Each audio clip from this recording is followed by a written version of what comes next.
আল্লাহ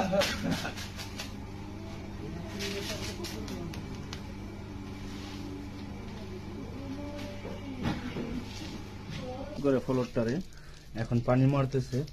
যাই হোক next video. এই যে এখন আমার দাদাই কাঠ দিয়ে টাইন না ফ্লোর ঠিক করবার লাগছে। এই যে সমান করছে।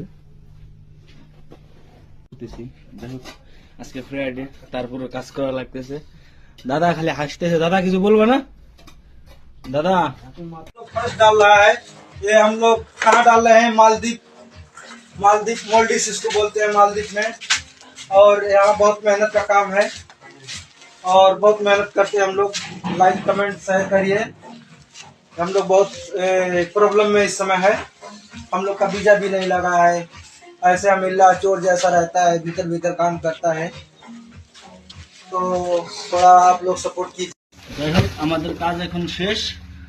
এখন চলে যাবো। এই যে একটু জায়গা বাকি আছে। এই যে দাদা তো আমাদের কাজ ইনশাল্লাহ ফিনিশ শেষ নাকি?